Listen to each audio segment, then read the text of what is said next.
Alright, so we've seen some pretty poor one-off liveries, but what about the best ones? Despite my obvious bias towards McLaren, I'm actually not going to be including the 2021 Gulf McLaren livery because it's quite frankly too obvious. Everyone's been talking about it, every list has it, and I want to be different here. So yeah, it's really good, but let's talk about other ones, okay? Starting off with the 1993 Ligier, the Gitanes Art Car. Now, you know when the French team calls it the Art Car, you know it's going to be very suave. Instead of where the Gitane lady and the logo is placed, often on the side pods, instead it goes over the entire car in something that rarely happened on 1990s cars because they would have had to paint that thing instead of doing a simple vinyl wrap and call it a day, which is what is often done. For the last two races of the 1993 season, Martin Brundle's Ligier was now bedecked with this wonderful design by the Italian comic artist Hugo Pratt, commissioned by Ligier to come up with something entirely striking, and boy does it look striking. The damsel is now not only on the entire airbox, but now is actually bedecking the nose and monocoque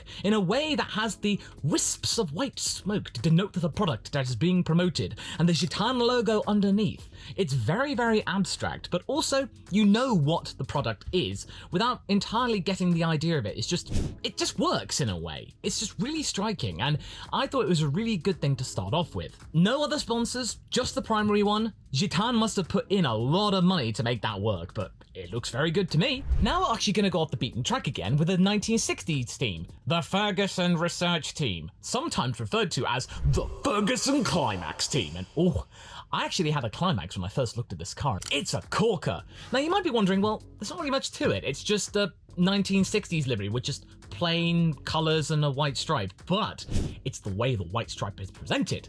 And the Ferguson team may have only been around for one Formula One race officially, but they actually contested a non-championship race at Alton Park with Stirling Moss driving the car. And Sir Stirling said that Ferguson P99 was one of his favourite cars to drive in Formula One throughout his entire career, so that's got some credence there.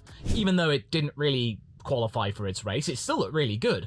And the car itself looks so beefy, it looks amazing, but it's also technically cool because it actually had four-wheel drive. But then in 1961, they had to change out the engine because Formula One decided to reduce the size of engines, but they managed to make it work no less. The Ferguson team were really resourceful with what they did, but they didn't really get much further than that. They had that really good dark blue scheme. I love a very dark blue livery. It just really speaks to me. And the way they have the diagonal white stripe underneath the white circles for the numbers, oh, it's so good. All of the engine bumps, the side exhaust, oh, the cigar-shaped designs of the 60s, they were just so good. This one, nice and simple, the shade is excellent. I just wanted to showcase it to you all because I thought it looks really splendid. You might be saying, oh, it's not a one-off, this was an official colour scheme. Well, it counts because it contested only F1 race, okay. Then the 1963 Stebro Mark IV. The Stebro team was a Canadian-based team and only contested in one race, but they actually did fairly well in it. It's a simple livery, but this Canadian team managed to make it work. At the Watkins Glen Grand Prix, the US Grand Prix of 1963,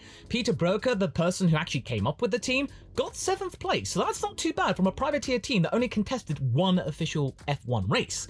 And this particular colour scheme is sort of similar to the Ferguson one in that it's just a white stripe on a very dark background, this time black, but the way that the stripe is at the bottom, and then it kind of wisps around at the front. Very nice and simple, it's very classic. It's often been done to death these days, but back in the 60s, looked much more unique. And the way the actual hillock for the number on the side sometimes you see, very, very simple and very, very elegant to boot. Again, you don't have to have a really complicated livery to make it look good, but it's just the way you actually use the limited colours that you have. Before Formula One got really intricate with sponsors coming in all over the place, the Stebro Mark IV looks absolutely wonderful. And again, I want to show off some more 60s cars for you. And speaking of complicated, sometimes complicated actually gets you results with the 2018 Red Bull test livery. Now, Red Bull have actually done quite a few test liveries over the years that actually look really, really good, and then they do nothing with them for the actual main livery. It's just their standard blue bull, yeah, you know what I'm talking about. This one actually speaks out to me the most, and I think this one was actually referred to as Disruption. That's what the title was. You got the white silvery bits for the sponsors and everyone else, and then you got the dark black base and the blue pixelated images that's sort of like camo, but is not quite like camo. But either way, this just looked so good on the cameras. It just spoke out to me. And yeah, they actually did make some good test liveries, but this one is my favorite by miles. But it's just a shame they don't really do that anymore. They really should go back to doing it. And I think with Daniel Ricciardo around, I think they'd be able to showcase it off really well, because everyone laps up with Daniel Ricciardo's in. Now this one, the 2007 Renault test livery. Oh my God! Why couldn't we have had this? Why did you have to have a Dutch bank as your title sponsor, Renault? We could have had something wonderful! At the end of 2006, they had to part company with Mild 7 because the way the whole tobacco advertising thing went in Formula 1, it was obviously not going to be profitable because obviously they wouldn't be able to showcase their sponsor properly, so therefore they would go elsewhere.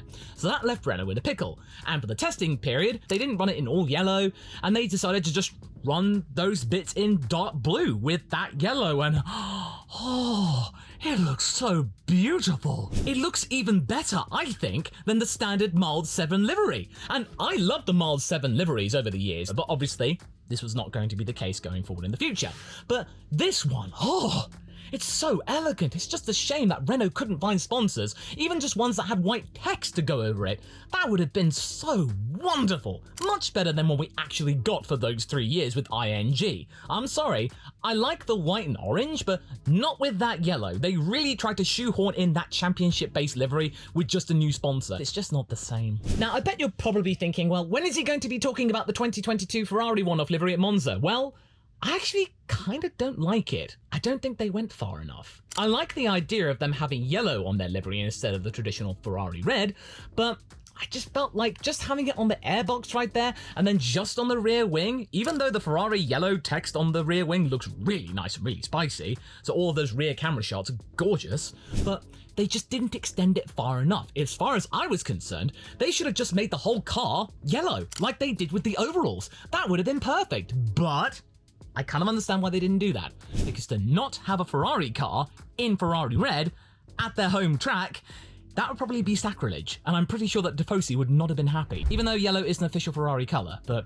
we'll talk more about that later, because maybe a certain other contradictory Ferrari made it the list. Shall I get it over with now? Yeah, it's a 1964 Nart car. Nart car? That kind of sounds a little bit dirty. Well, in the eyes of Enzo Ferrari, the whole situation concerning it was pretty dirty. It all concerned a protest that Enzo Ferrari had with the FIA concerning which of his cars could compete in GT racing and which ones could not. When he didn't get his way, he protested in a way that was very, very obvious by just not running his cars in the Ferrari red that people were accustomed to. To not have that Ferrari red there would be pretty weird.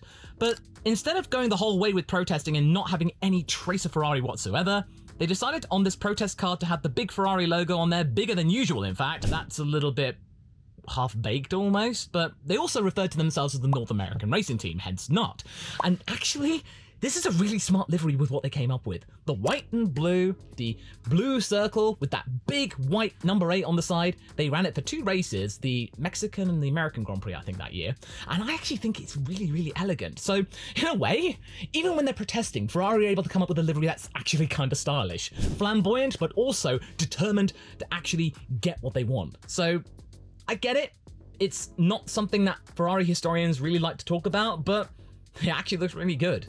And speaking of another colour that looks really good, and we didn't see much of, the 2004 practice liveries from BAR. One in particular, the Brazilian Grand Prix one, dubbed Graffiti. In 2004, BAR often had a practice livery for its third driver, Anthony Davidson. He would often run really cool liveries that often didn't get the chance to have any time in the actual race events, including the 555 livery that was touted for 1999, but obviously with that whole chicanery, they couldn't have 2 liveries on different cars, so now it actually got a chance to shine in 2004. But the one I really want to talk about here is this one, the one from Brazil 2004 Friday practice session, the Graffiti one, and ooh, that airbox design is tight, including an actual stencil thing of Anthony Davidson himself, which is actually kind of cute.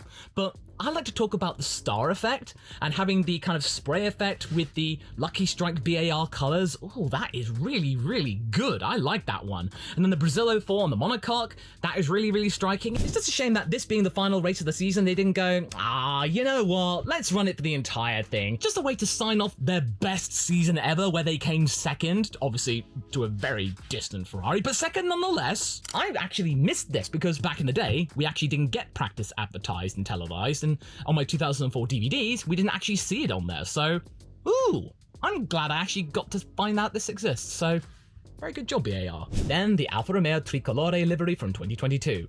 Now, you might be thinking that, oh, okay, this livery, which looks very good, they would have showcased this at Monza, right? Like they did in 2021. And when Giovinazzi binned it on the first lap, okay. But nope, they actually showcased this in Baku. Yeah, Azerbaijan. That's not Italy at all. It's not even for some kind of big significant event in the company's history. No, it's to celebrate the Tonale, which was an electric SUV that they were promoting. Just the 12th billionth electric SUV out there these days. When it comes to the actual livery, the team decided to talk about it in a manner like this. Ahem.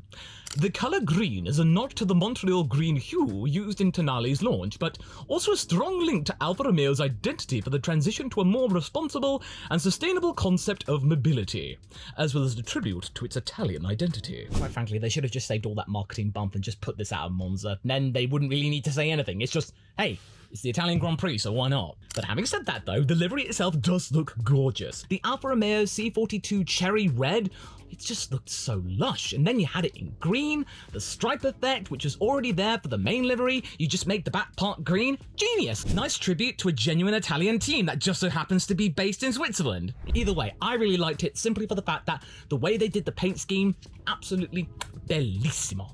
But anyway, let me know down in the comments what your favourite one-off liveries are, and I actually held back my bias for once, so give me some praise in the comments, okay?